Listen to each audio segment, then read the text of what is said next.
안녕하십니까. 이제 랩뷰를 시작하시거나 랩뷰를 사용하고 있는데 좀 더 체계적으로 배우자 하시는 분들께 조금이나마 도움을 드리기 위해서 정기적으로 랩뷰 관련된 동영상 강좌를 업로드하고 있는 랩뷰 마스터 유튜브 채널입니다. 자, 이번 시간에는 기존에 동영상 강좌로 업로드 했었던 엘리베이터 프로그램과 관련돼서 추가적으로 효과음을 추가하는 방법에 대해서 실습을 진행해 보도록 하겠습니다. 우선 강의를 시작하기 전에 구독과 좋아요 그리고 알람 설정을 해주시면 영상을 제작하는 데 큰 힘이 되겠습니다. 그리고 관련된 실습 코드는 네이버 카페를 통해서 업로드하고 있으니 소스 코드가 필요하신 분들은 네이버 카페를 참고하시면 좋을 것 같습니다. 그리고 처음 이 관련된 영상을 접하시는 분 같은 경우는 이 랩뷰라고 하는 프로그램이 어떤 언어인지에 대해서 궁금하실 텐데요. 간단하게 랩뷰에 대해서 소개를 해드리면 보시는 것과 같이 랩뷰 같은 경우는 프로그램을 하는 방식에 있어서 그래픽 기반으로 코딩을 하십니다. 그래서 현재 보이는 화면이 실제 기능을 구현하는 블럭 다이어그램이라고 하는 워크스페이스의 코드 영역이 되겠는데요.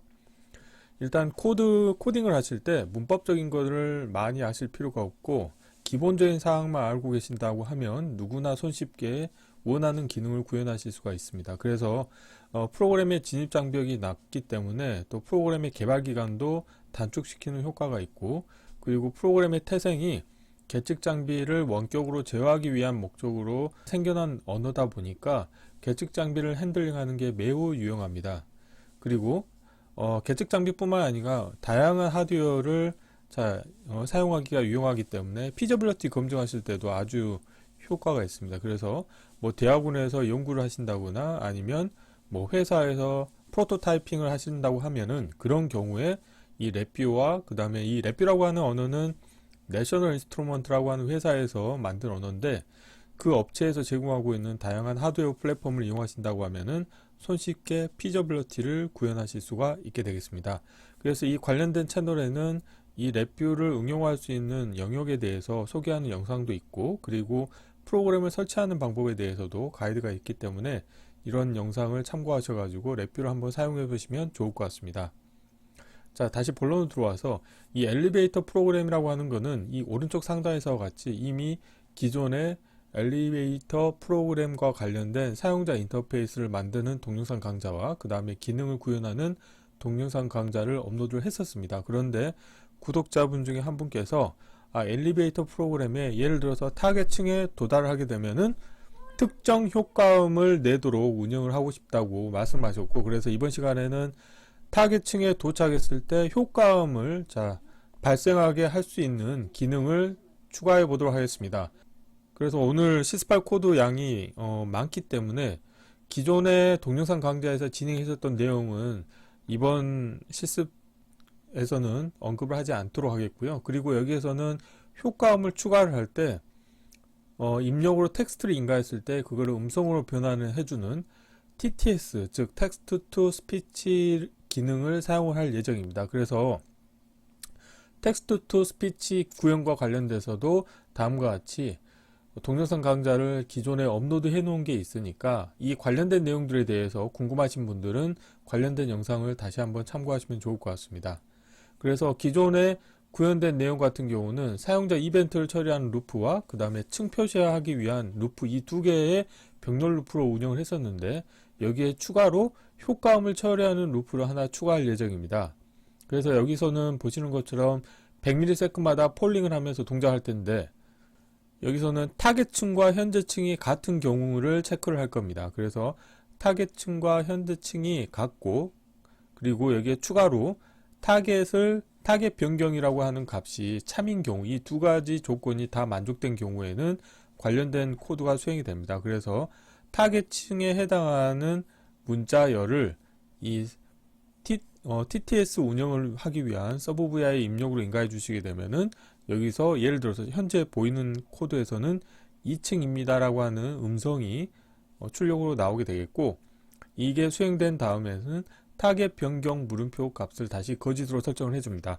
이 관련된 게 필요한 이유는 뭐냐면 만약에 타겟층과 현재층만을 가지고 이 케이스 구조를 운영하신다고 하면은 반복적으로 계속 동일한 음성이 나올 수가 있습니다. 그렇기 때문에 타겟층과 현재층이 같아지는 시점에 딱 한 번만 음성 서비스가 이제 출력이 되도록 하기 위해서 타겟 변경 물음표라고 하는 것을 추가를 했고요. 그런데 이 값은 어디에서 참으로 해주냐면 엘리베이터 버튼은 값이 변경했을 때, 즉 타겟 층을 이제 눌렀을 때 그때 타겟 변경 물음표 값이 참이 되겠고, 그 조건에서 타겟 층과 현재 층이 같아졌을 때 음성 서비스를 출력으로 내보내게 운영할 겁니다.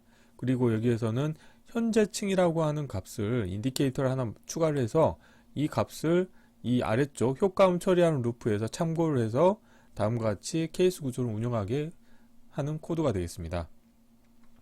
자, 이론은 이 정도로 마치겠고 실제 실습을 해보도록 하겠습니다. 자, 바탕화면에 제가 미리 필요한 코드들을 다 가져왔고요. 그래서 보시는 것처럼 기존 코드가 다음과 같이 있고, 그 다음에 서브 text to speech.vi라고 해서 이게 문장을 음성으로 변환해주는 서브 vi가 되겠습니다. 그래서 이 관련된 서브 vi를 이 서브 vi라고 하는 폴더로 옮겨 주시겠고요. 그 다음에 이 프로젝트 파일을 실행하신 다음에 처음에 영상을 업로드 할 때는 엘리베이터 프로그램 구현하기라고 영상을 올렸는데 이 프로젝트 파일의 이름을 바꾸도록 하겠습니다. 그래서 이 프로젝트 이름에서 마우스 오른쪽 클릭하신 다음에 이름 바꾸기를 하시고요. 여기에서 엘리베이터 프로그램의 효과음 추가하기라고 하겠습니다. 자, 이렇게 하시게 되면은 프로젝트 이름이 바뀌게 되겠고, 그런데 보시는 것처럼 기존 정보가 남아 있습니다. 그래서 LVLPS라고 하는 이 확장자는 확장자에 해당하는 파일은 이제 매뉴얼로 지워주시면 되겠고요. 자, 이 상태에서 메인 VI를 실행을 하도록 하겠습니다. 자, 그래서 이번에 실습할 코드는 이 아래쪽 효과음을 처리하는 루프 코드가 되겠는데, 한번 기존의 코드가 어떻게 동작하는지 한번 살펴보도록 하겠습니다. 자, 프론트 패널의 UI는 다음과 같이 생겼고, 블록 다이그램은 두 개의 병렬 루프로 운영을 하고 있죠. 자, 실행을 해볼게요. 자, 처음에는 다음과 같이 됩니다. 그래서 이동 시간에 대해서 예를 들어서 1초 1000ms면 1초죠. 그런데 1초가 너무 느리다 그러면 500ms로 하시겠고, 타겟층을 4층으로 하면은 다음과 같이 이제 4층으로 가고요. 뭐 2층으로 하면은 2층으로 가고, 이렇게 동작합니다. 자, 그래서 여기에서 이제 어떻게 할 거냐면 우선적으로는 이 부분에서 인디케이터를 하나 추가하도록 하겠습니다. 지금 보면은 이 부분이 현재층을 나타냅니다. 그걸 어떻게 확인할 수 있냐면 여기 보면은 judge next state.vi의 입력으로는 타겟층과 현재층 두 개의 정보가 인가됩니다. 그래서 지금 이 부분이 현재층에 대한 정보가 되겠고요. 그래서 여기에서 마우스 오른쪽 클릭하신 다음에 인디케이터 하나 만들도록 하겠습니다. 라벨은 현재층이라고 하겠습니다. 이렇게 하시겠고, 아래쪽에 루프를 하나 추가하도록 하겠습니다. 함수 팔레트에서 구조에서 화일 루프를 이용을 하시겠고요. 여기에서 화일 루프에서 보이는 아이템에서 서브 다이어그램 라벨을 표시하신 다음에 효과음 처리 루프라고 하겠습니다. 그리고 여기 보면은 타겟층 정보는 이미 있죠. 그래서 타겟층 정보 가져오시겠고요. 그 다음에 현재층에 대해서 생성의 프로퍼티 노드의 값을 이용을 해서 이 정보도 불러오도록 하겠습니다. 이렇게 하시겠고, 그리고 타겟 변경이라고 하는 값도 하나 블록 다이어그램에서 사용하는 변수를 하나 추가하도록 하겠습니다. 그거는 랩뷰 같은 경우는 프론트 패널에 실제 사용자한테 보여주지 않기 위한 부분은 이렇게 안 보이게 하시면 되겠는데요. 지금 보면은 현재층이 여기 있으니까 이거는 굳이 사용자한테 보여줄 필요가 없기 때문에 이 아래쪽으로 배치하겠고요. 그 다음에 엑시트 물음표 같은 경우도 다음과 같이 배치하겠고, 이거를 하나 복사하도록 하겠습니다. 이렇게 복사하시겠고, 이 네 개를 선택하신 다음에 얼라인을 맞춰주도록 하겠습니다. 위쪽 경계로 맞추겠고, 그리고 엑시트 물음표 이 값을 타겟 변경이라고 이름을 바꾸도록 하겠습니다. 변경 물음표라고 하겠습니다.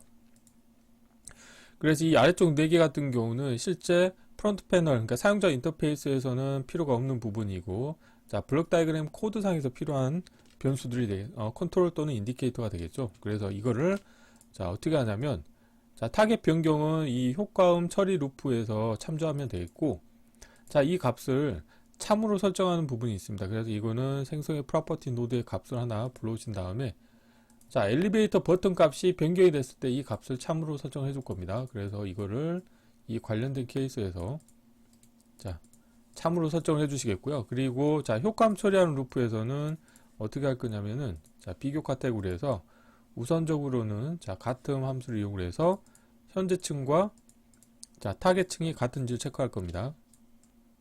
자, 이렇게 하시겠고, 자, 불리한 카테고리에 가보시게 되면은 복합연산이 있습니다. 그래서 복합연산은 기본은 모두가 자, 오화 조건인데 엔드 조건으로 바꾸시겠고, 자, 이것도 라벨 보이게 할게요. 그래서 하나는 타겟 변경을 입력을 인가해 주시겠고, 나머지 하나는 같음의 출력값을 연결해 줍니다. 그래서 이 두 가지 조건을 다 만족한 경우에 자, 케이스 구조가 수행이 되도록 운영할 겁니다. 그래서 자, 케이스 구조를 하나 불러오시겠고요. 케이스 구조의 자, 선택자에 관련된 값을 연결해 주십니다. 그래서 자, 이 두 개의 조건을 다 만족하는 경우에는 이제 효과음을 발생하면 되겠죠. 그래서 효과음 같은 경우는 자, 블록 다이어그램에서 자, 함수 팔레트에서 그래픽 앤 사운드에 가보시게 되면은 신호음이라고 하는 함수가 있습니다. 여기서는 이제 이걸 사용하지 않겠고, 프로젝트 파일에서 자, 여기에서는 효과음을 내는 게 아니고 그 TTS를 이용해서 자, 음성 서비스를 제공할 겁니다. 그래서 서브 VI 가보시게 되면은 자, 서브 텍스트 투 스피치.vi가 있습니다. 그래서 이 VI를 불러오시겠고요. 그래서 에라 클러스터를 다음과 같이 연결해 주시겠고, 자, 그래서 TTS의 입력으로 이제 값을 인가해 주셔야 됩니다. 그래서 그 값을 어떻게 인가하냐면 이 타겟층에 해당하는 조건에 따라 가지고 값을 이제 설정해 줄 텐데요. 자, 안에서 자, 케이스 구조를 하나 불러오시겠고요. 케이스 구조의 입력 선택자로 타겟층을 연결하겠고, 자, 여기에서 테두리를 누르신 다음에 자, 여기에서 모든 값에 대한 케이스를 추가하겠습니다. 그래서 여기서는 초기화 같은 경우는 필요 없기 때문에 이 부분은 이 케이스는 삭제하시겠고요. 근데 이렇게 하고 케이스 구조를 운영할 때는 항상 그 기본을 하나 설정해 주셔야 됩니다. 그래서 기본 케이스로 이렇게 만들겠고요. 자, 여기에서 자, 상수를 하나 만드시겠고, 자, 1층인 경우는 1층입니다 라고 하겠습니다.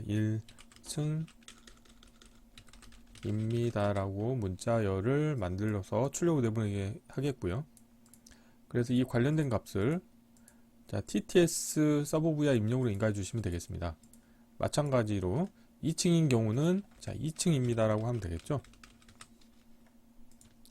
자, 3층인 경우는 3층입니다 라고 하면 되겠고요. 자, 4층인 경우는 4층입니다 라고 하면 되겠죠.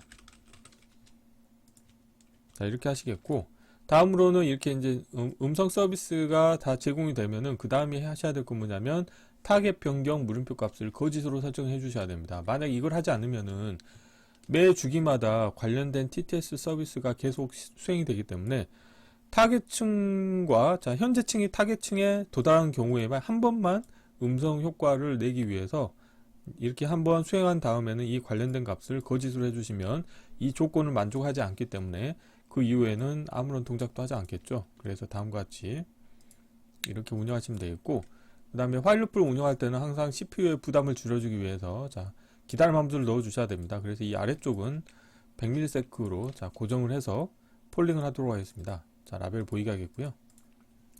자, 그리고 마지막으로는 자, except 이 세 개의 병렬 루프가 동시에 정지하기 위해서 이 exit 물음표 값에 대해서 자, 생성의 자, 프로퍼티 노드의 자, 값을 이용을 해서 이 exit 물음표 값이 참이 되는 경우에는 정지하도록 운영하겠습니다. 자, 이렇게 하시면 되겠고요.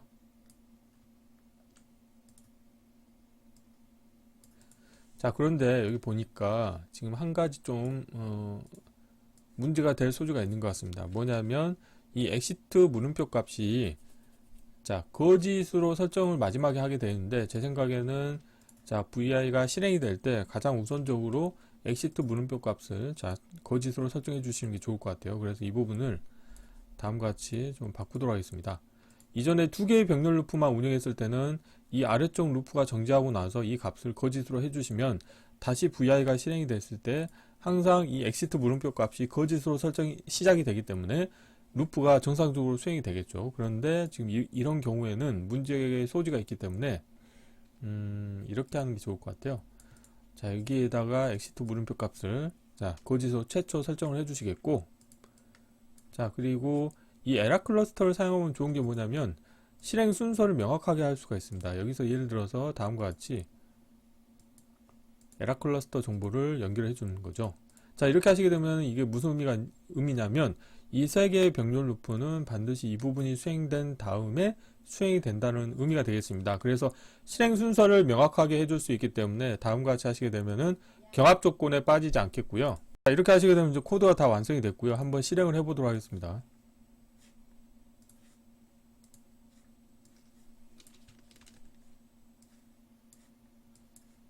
자, 필요 없는 것들은 보이지 않도록 하겠고요.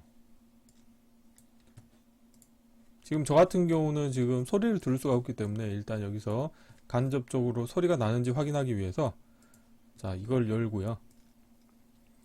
타겟 측에 도달하게 되면은 여기에 이제 음성 서비스가 나올 겁니다. 한번 실행을 해볼게요.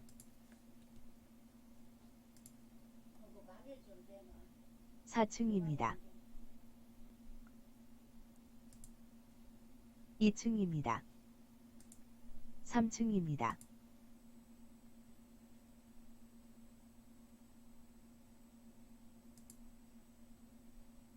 4층입니다. 2층입니다. 지금 제가 소리를 들을 수는 없지만 막대발을 봤을 때는 자, 소리가 정상적으로 나오는 것으로 보입니다. 그래서 이번 시간에는 기존에 만들었던 엘리베이터 프로그램에 자, 타겟층에 도달했을 때 음성 서비스로 뭐 예를 들어서 타겟층이 4층이라고 했을 때는 뭐 4층입니다 라고 하는 그 효과음을 추가하는 방법에 대해서 실습을 진행해 보았습니다. 자, 이번 강좌는 이상으로 마치겠습니다. 감사합니다.